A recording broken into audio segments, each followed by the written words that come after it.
Je te disais que The Last of Us parle désormais de thérapie, de deuil, de violence et de girafes. Mais pas des girafes mignonnes de zoo, hein? Non, des girafes métaphysiques, miroir émotionnel d'une apocalypse morale.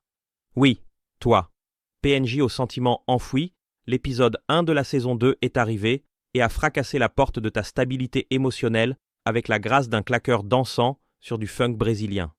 Alors que la première saison s'ouvrait sur des scientifiques en mode TED Talk parlant de champignons avec un complexe divin, ici ça commence par du trauma. Encore du trauma. Et deux personnages qui gravitent autour de Joel comme s'il était un trou noir émotionnel.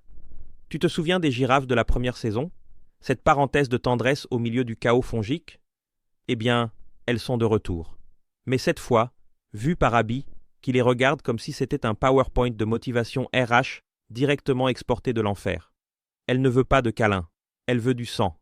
Et la série, aussi fine qu'un scalpel chirurgical, installe déjà le match. Abby et Ellie, âmes sœurs séparées par le scénario, réunies par un tueur charismatique nommé Joel.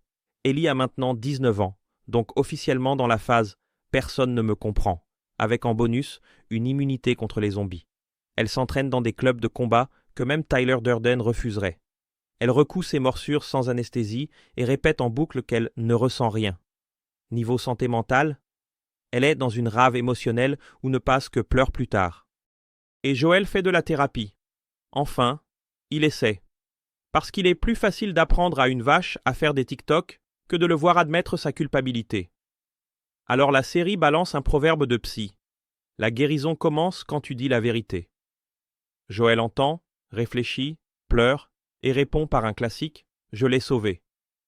Joel, c'est un Windows XP essayant de faire tourner Cyberpunk 2077. Ça bug, mais ça prétend que tout va bien. Joel veut réparer une guitare. Ce n'est pas une métaphore. Enfin, c'est totalement une métaphore. Sa relation avec Ellie est en ruine, et au lieu de parler, il fait du dépannage émotionnel version corde de guitare. C'est l'équivalent affectif de « je t'achète un cadeau et tout va bien, hein ?» Et quand il défend Ellie face à un commentaire homophobe? Avant, c'était un geste tendre. Maintenant, c'est un détonateur émotionnel. Parce que protéger sans dialogue, c'est emprisonner. Et Joel est un geôlier qui aime trop pour lâcher les clés. À la fin, deux menaces subsistent. Le champignon est toujours là, et Abby aussi. Et le temps? Ah, le temps. L'épisode hurle que le temps est un luxe, mais les personnages vivent comme s'ils avaient des respawns illimités.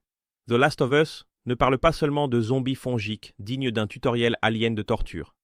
C'est une série sur le trauma, sur ce qui arrive quand tu penses que mentir protège, quand tu te caches derrière des murs, des guitares et des sarcasmes pour éviter de dire ce que tu ressens.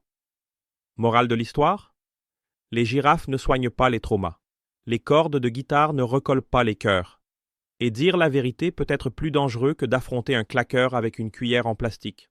Alors respire, pleure discrètement et like la vidéo, sinon l'algorithme t'enverra faire une thérapie de choc avec Joel. Et bien sûr, abonne-toi à la chaîne, car ici, on soigne le trauma avec de la science, du sarcasme et des doses massives de scénarios que même le cordyceps ne pourrait digérer.